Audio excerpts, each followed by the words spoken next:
আরো আমাকে আসামের যে হেমন্ত সিএম উনি যে আক্রমণমূলক কথা অহংকারী কথা কয়। তো আজকে আমি আছি 11 নং মানকাচর সমষ্টির ফাত্তাপাড়া গ্রামে। এমএলএ ইলেকশন তো হয়ে গেল। 11 নং মানকাচর সমষ্টির আপনার এমএলএ হিসেবে কাক চান?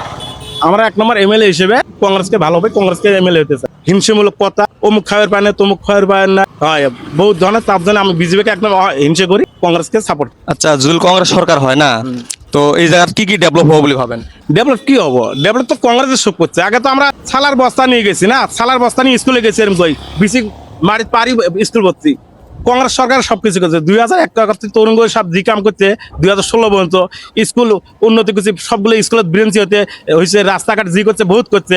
আজকে 2016 পরে বিজেপি সরকার হলো আসিয়া তারা কিছু করছে, কিন্তু সব কংগ্রেসে করছে। ভারত স্বাধীনও কংগ্রেসের মানুষে করছে। সেটা আছে মহাত্মা গান্ধী, জওয়াহরলাল নেহরুল, সবাই ওরা সব কিছু ওরা করছে। এরা মাছ যাচ্ছে 80 মানে ব্রিটিশরা চলেছে।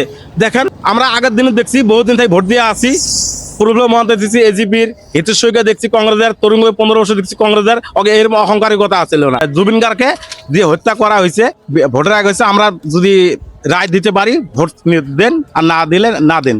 তার মধ্যে কি হয়েছে? কোনো রায় দেয় নাকি, সব হুলস্থুল্লে আগিয়ে আছে। কংগ্রেস সরকার আসে খুবই ভালো হবো। বা আমি 1 নম্বর হিংসামূলক আমি কাম দের পাইনি। আরো আমাকে আসামের যে হেমন্ত সিএম উনি যে আক্রমণমূলক কথা অহংকারী কথা কয়, হ্যাঁ, ওর বিরুদ্ধে যে কোনো একটা মানুষ কথা বলে অমুক করুন তমুক করুন, এগুলো আমার ভালো পাইনি।